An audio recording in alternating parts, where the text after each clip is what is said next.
വയനാട് പുനരധിവാസത്തിന്റെ ഭാഗമായി നിർമ്മിക്കുന്ന ടൗൺഷിപ്പിന് ഈ മാസം 27-ന് തറക്കല്ലിടുമെന്ന് റവന്യൂ മന്ത്രി കെ രാജൻ. നിയമസഭയിലാണ് അദ്ദേഹം ഇക്കാര്യം അറിയിച്ചത്. മുഖ്യമന്ത്രിയും പ്രതിപക്ഷ നേതാവും ചടങ്ങിൽ പങ്കെടുക്കുമെന്നും അദ്ദേഹം പറഞ്ഞു. സാർ, ഞാൻ ഈ സഭയെ അറിയിക്കട്ടെ, നമുക്കെല്ലാവർക്കും ചേർന്ന് ബഹുമാനപ്പെട്ട മുഖ്യമന്ത്രിയും പ്രതിപക്ഷ നേതാവും നമ്മളെല്ലാവരും ചേർന്ന് ഈ വരുന്ന മാർച്ച് മാസം 27-ാം തീയതി അവിടെ നിർമ്മിക്കുന്ന ടൗൺഷിപ്പിന്റെ തറക്കല്ലിട്ട നിർമ്മാണ പ്രവർത്തനത്തിലേക്ക് കേരളം പോകാൻ പോവുകയാണ്. നമ്മളെല്ലാവരും ഒരുമിച്ചായിരിക്കും ആ കാര്യങ്ങളിൽ ഉണ്ടാവുക എന്ന കാര്യം കൂടി ഞാൻ ഈ സഭയെ അറിയിക്കുകയാണ്. സാർ, മരണപ്പെട്ടവരായി കാണാതായവരെ പ്രഖ്യാപിച്ച ഇത്ര വേഗത്തിലുള്ളൊരു സംവിധാനം എവിടെയായിരുന്നു സാർ?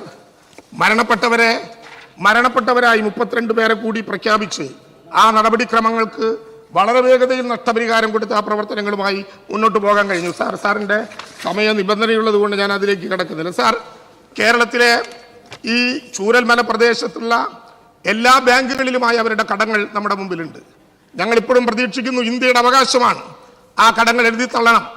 ആ കടങ്ങൾ എഴുതിത്തള്ളാത്ത പക്ഷം കേരളത്തിലെ വിവിധങ്ങളായ സാധ്യതകൾ പ്രയോജനപ്പെടുത്തി അവിടെയുള്ള മുഴുവൻ കടബാധിതരുമായി ആ കാര്യങ്ങൾ ആവശ്യമായ വിധത്തിൽ എല്ലാം നമ്മൾ ഒരുമിച്ചായിരിക്കും. എല്ലാം നമ്മൾ ഒരുമിച്ച് കൂടി ആലോചിക്കും.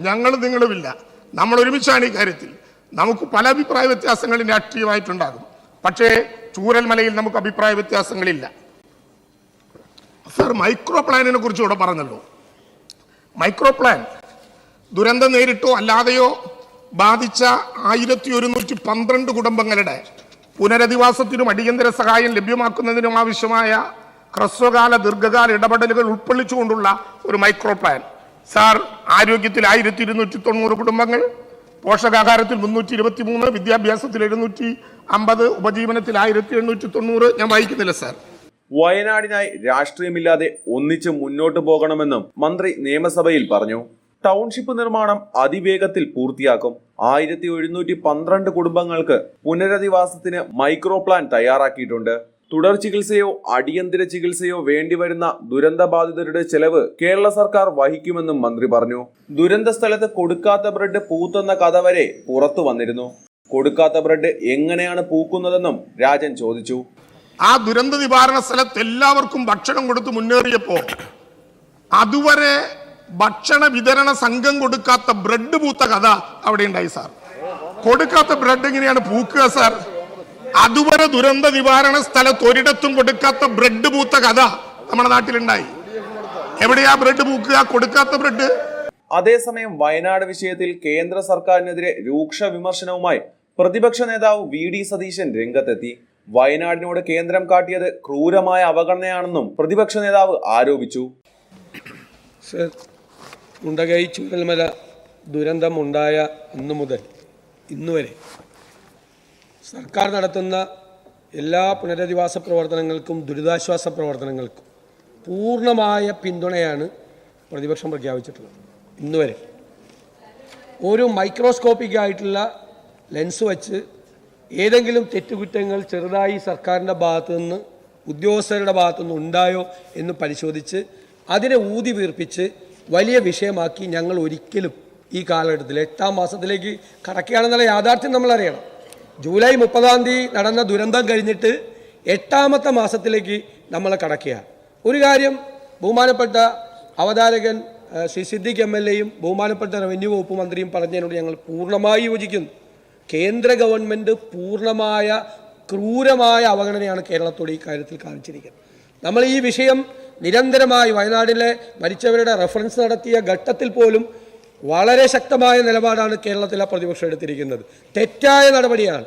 കേരളത്തോടുള്ള പൂർണ്ണമായ അവഗണനയും നമ്മളെ കേരളത്തിനകത്ത് ഇന്ത്യക്കകത്തുള്ളവരല്ല എന്നുള്ള കാഴ്ചപ്പാടോടുകൂടി നോക്കിക്കാണുകയാണ്. L3 കാറ്റഗറിയിൽപ്പെട്ട് അതിതീവ്ര ദുരന്തമാണെന്ന് പ്രഖ്യാപിച്ചിട്ട് പോലും വേണമെങ്കിൽ നിങ്ങൾക്ക് കടം തരാം, പലിശയില്ലാത്ത കടം തരാം എന്നുള്ളൊരു ഔദാര്യമാണ് കേന്ദ്ര ഗവൺമെൻറ്റിൻ്റെ ഭാഗത്തുനിന്ന് കാണിക്കുന്നത്. അതിനെതിരായിട്ട് ഏതറ്റം വരെ പോരാടാൻ കേരളത്തിൽ നിന്നുള്ള UDF MPമാരോടും ഞങ്ങൾ കർശനമായി ഈ വിഷയങ്ങൾ പാർലമെൻറ്റിൽ അവർ അവതരിപ്പിച്ചിട്ടുണ്ട്. ഇനിയും ഈ വിഷയങ്ങൾ ശക്തമായി അവതരിപ്പിക്കണം എന്ന് ഞങ്ങൾ ആവശ്യപ്പെട്ടിട്ടുണ്ട്. ഔദാര്യമായി വായ്പ തന്നത് തെറ്റാണ്.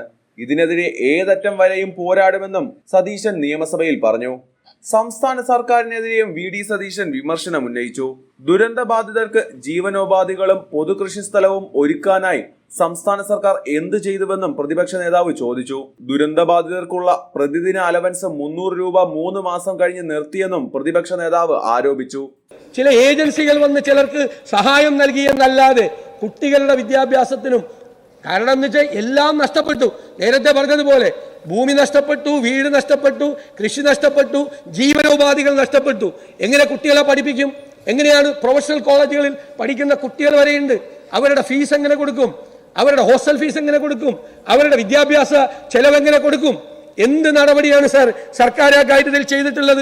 സാർ, മുതിർന്ന ആളുകളുണ്ട്, പ്രായമായ ആളുകൾ, അവരുടെ ആരോഗ്യം വളരെ ഗുരുതരമായ പ്രശ്നമാണ്. ഒരു നയാ പൈസ സാർ കയ്യിലില്ല, ഒരു നയാ പൈസ.